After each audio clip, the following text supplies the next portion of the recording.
Yan si Sir Gons at ang kanyang mga friends, si Hello Ma'am po. Rafi po. Rafi, Red po. Red, Rika po. Rika. Ayan. So sila ay kasama natin dito sa Manalo Resort Festival Food Park. At si Ma'am Ana, ayan, bago nating manager, sila ay mag-ready na sa ating opening this coming Saturday, January 17, 2026. Ano sir ang mga challenges ninyo sa pag-prepare? Actually, maraming challenges kasi first time po namin sa industriya ng food and beverage. Oo.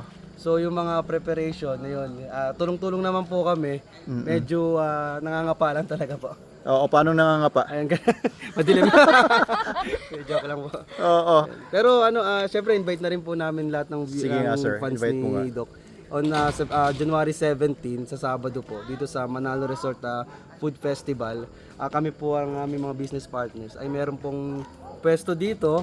In-invite po namin kayo na mag-chill po dito. Ito ay pinakabagong spot po dito sa Binangonan, Rizal. Oo. Anong pangalan po ng inyong tindahan? Sa kanila Sa amin po is our spot. Our Spot. our spot. Akin naman ay Walkman, Chow pa naman po. Yun. So ano yung mga specialty bukod sa chow fan, Crispy tofu. crispy tofu, Then cheesy dynamite. cheesy dynamite? Kakaiba yung cheese po namin na dito niya lang matitikman actually. Oo, bakit? Sa Manalo Resort Food Festival. Bakit kakaiba? Punta kayo para malaman niyo po. sa Saturday, punta kayo. Kakaiba to. Cheesy dynamite at saka crispy tofu. Crispy tofu, Ayos. tofu bites. Ayan. Oo. Pasikatin po namin dito. Iyon, no? Matry yung mura lang. Mura lang po syempre. Oo. Magkano yung mga dynamite niyo, more or less? Meron kaming menu, punta kayo sa Sabado. Yun. Dito, para makita-kita po tayo. Okay. Pero Dok, meron ding live band pala, no? Meron, so, meron. hindi lang view, hindi lang food. You can chill, merong mga drinks din, then live music po. Oo, ayan. So, ilan sila sa mga makakasama natin dito? There will be a total of mga 40 or 50 concessionaires.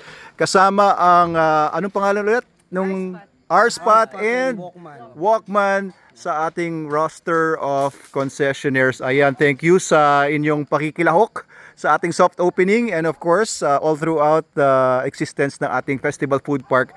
24/7 ito actually guys, but anong oras kayo mag-open, magko-close?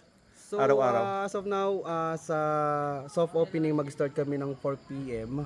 4 p.m. Pero 6 p.m. kasi yung sa live band. Oo. Pero we're trying to open din ng morning. Kasi balita ko, maganda raw yung view rito sa morning. Oo. Ayun. So pag-aaralan po namin yung morning opening po namin. And anong oras kayo magko-close, sir? Mag-close kami until supply last. Until supplies last. Nako. Dito kami.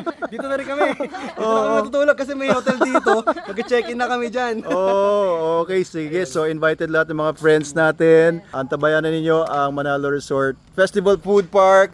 Thank you guys. Punta na kayo this Saturday na po ito. Ayos. Thank you.